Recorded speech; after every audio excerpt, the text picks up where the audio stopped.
मेरी जीजा जी का एक्सीडेंट हो गया था। यह बात जैसे हमने मोबाइल पर सुनी, हम दौड़ते हुए अस्पताल पहुंचे।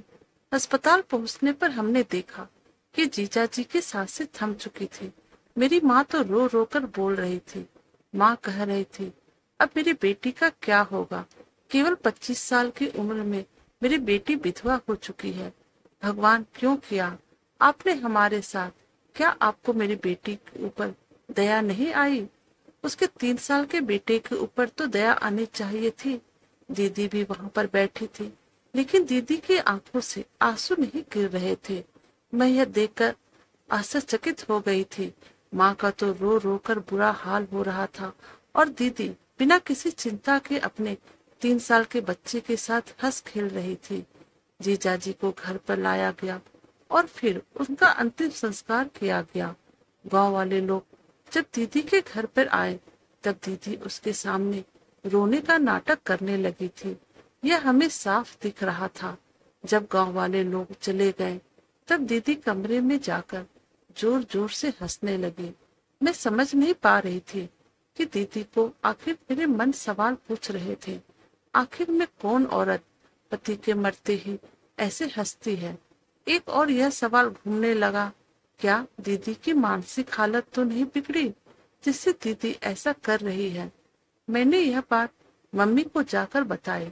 मम्मी को भी लग रहा था शायद ऐसा ही कुछ मामला होगा। फिर हमने सोचा चलो इस बारे में दीदी से बातचीत करते हैं। जब हम कमरे में पहुंचे तो कमरे के अंदर का नजारा देखकर हमारे होश उड़ गए। दीदी एक हरे लाल कलर की साड़ी पहने हुई थी, मांग पर सिंदूर, हाथों में चूड़ियां, मतलब एक दुल्हन की तरह सजी हुई थी और अपने 3 साल के बेटे को कह रही थी, अब तो खुश हो ना। हमें समझ में नहीं आ रहा था कि क्या हो रहा है। थोड़ी देर बाद ही दीदी ड्रेसिंग रूम में चली गई और गुलाबी रंग का सूट पहनकर दुल्हन की तरह श्रृंगार करके आई और मोबाइल पे गाना चलाकर डांस करने लगी।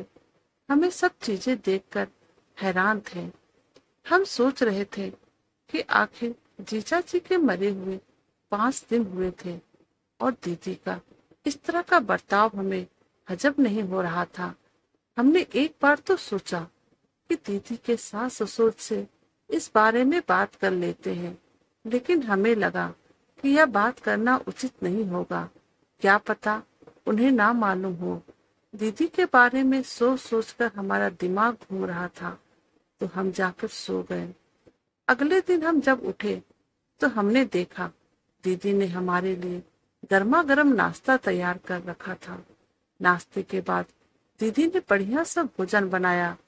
भोजन में बहुत तरह के पकवान बनाए हुए थे। मुझे याद है कि सारे पकवान दीदी के पसंदीदा था। मैंने कहा, दीदी आज कुछ खास है क्या जो आप इतने सारे पकवान बनाए हो। दीदी ने तो कुछ जवाब नहीं दिया, गुस्से में इधर देखकर चली गई और दीदी ने रसोई में बैठकर ही खाना खाया। जब हमने इस बारे में उनके सास ससुर से बात की तो सोची तो वो बिना जवाब दिए ही अपने कमरे में चले गए। हमें समझ में नहीं आ रहा था आखिर में क्या हो रहा है। जब रात हुई तो हमने सोचा दीदी के सारे राज जानने के बारे में जानकर ही रहेंगे। जब उनके बेडरूम में दरवाजा के पास पहुंचे तो दीदी अपने बेटी को सुला रही थी। जब बेटा सो गया तो अपना एक बैग लेकर घर के पीछे से रास्ते से निकल गई। हम सोच में पड़ गए थे कि दीदी अब बैग लेकर पीछे के दरवाजे से कहाँ जा रही है। जाना है तो आगे से भी जा सकती है। और हमने दीदी के पीछे करने के बारे में सोचा। हम भी दीदी के पीछे पीछे निकल गए। हमने देखा दीदी पीछे की गली में एक आखिरी में घर था, उस घर में चली गई। उस घर की चाबी दीदी के पास थी। उसे घर का ताला खोलकर दीदी के अंदर चली गई। ऐसा लग रहा था घर के अंदर भी कोई हमें लगने लगा कि दीदी के गलत काम तो नहीं करती है। आखिर दीदी रात को उस कमरे में जाकर क्यों रहती है, क्या करती है। दीदी का किसी के साथ चक्कर तो नहीं। फिर हम दीदी के भाई का इंतजार करने लगे। दीदी उसके घर से जब सुबह के 5 बजे निकलकर वापस अपने घर पर आई तो हमें दीदी के पीछे पीछे वापस लौट आए थे। अब हमने पक्का निश्चय कर लिया था कि कल जब दीदी उस घर में जाएगी तो दीदी को रंगे हाथ पकड़ लेंगे। लेकिन दूसरे दिन भी दीदी रात होते ही अपने बेटे को सुलाकर वापस अपने बैग निकालकर उस घर में चली गई। जैसे दीदी उस घर के अंदर गई, हम भी उनके पीछे पीछे घर में घुसे तो घर के अंदर का नजारा देखकर हमारे होश उड़ गए। दीदी ने हमें अंदर आते देख लिया था और दीदी एकदम से घबरा गई और घबराकर एकदम से माँ के पास आकर माँ के गले लगकर रोने लगी। माँ ने पूछा, बेटा क्या हुआ, तुम क्यों रो रही हो, और यह औरत कौन है इस घर में, और यह छोटा सा बच्चा किसका है। आगे जो दीदी ने कहानी सुनाई, कहानी सुनकर हमारे रोंगटे खड़े हो गए। दीदी ने बताया, यह जो इस घर में 20 साल की लड़की दिख रही है, यह मेरी सौतन है और यह बच्चा मेरी सौतन का है। माँ बोली, बेटा तुम्हारी सौतन भी है, तुम तो पहले कभी नहीं बताए।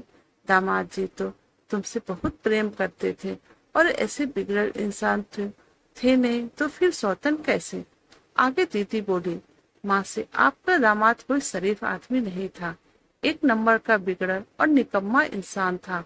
कभी नौकरी पर नहीं जाता था, ना कोई काम करता था, और उसके शौक दुनिया भर के थे। उसके पास अपने शौक पूरा करने के लिए भी पैसे नहीं होते थे तो मेरे पैसे चुरा कर ले जाते थे। कभी कभी मेरे सास ससुर के पैसे भी चुरा कर ले जाते थे। आखिर उसे पैसे चुराने के लिए नहीं मिलता तो वह मारपीट करता, इससे पैसे लूट कर ले जाते थे और रोज रात को शराब पीकर आता और हमसे लड़ाई करता और मेरे ऊपर गलत लांछन लगाता और मुझे हर बात के लिए रोक टोक करता। और माँ, आपने देखा होगा मुझ में कितना परिवर्तन आया है। पहले मैं कैसे खुलकर जीती थी, चाहे जिस चीज की जरूरत थी मुझे हर एक चीज को सोच समझ कर लेना होता था। इस 3 साल के बच्चे के ऊपर भी उसे दया नहीं आती थी। रोज रोज की लड़ाई झगड़े से मैं परेशान हो चुकी थी। मेरा मन तो कर रहा था कि मैं आत्महत्या कर लूं, लेकिन मन को कठोर करके मैं जी रही थी। फिर माँ कहने लगी थी, बेटा यह सब बातें तुमने पहले क्यों नहीं बताई। क्या बताती माँ, और क्यों बताती। बताती तो आपके बेटी में जो अपने मनपसंद के लड़के को चुना है वह बिगड़ल है और आप अपना घर छोड़कर आपके पास आना चाहती है। क्या आप मुझे रखते। मेरे परिवार वाले जो मुझे बहुत अच्छा समझते हैं वह मेरे बारे में क्या सोचते, और यह समाज वाले आप लोगों को ताना मार मार के जिंदा ही मार देते। और माँ, यह जो लड़की है, इस लड़की के साथ आपके दामाद जी ने जबरदस्ती की थी। रोज चाकू से धमका कर इसके साथ जबरदस्ती करते थे। इससे क्या क्या सपने थे। यह पढ़ लिख कर कुछ बनना चाहती थी, लेकिन सब बर्बाद हो गया। इसका कोई नहीं है माँ, और एक औरत होने के खातिर मैं इसके दुख को समझता हूँ। इसका मैं 9 महीने से ध्यान रख रही हूँ। यह दिन में अपनी जॉब करती है, बेचारी गरीब है और इसके कुछ सपने हैं बनने के लिए। रात को पढ़ाई करती है, तो रात के समय जब ये पढ़ाई करती है तब मैं इसके बच्चों को रखती हूँ, क्योंकि ये बच्चा तो 6 महीना का है और यह अपनी माँ को परेशान करता है।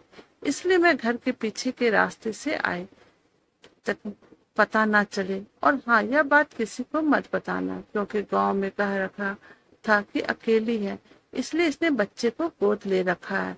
माँ, मेरी जिंदगी तो बर्बाद हो गई, लेकिन मैं इस लड़की की जिंदगी बर्बाद नहीं होना देना चाहती।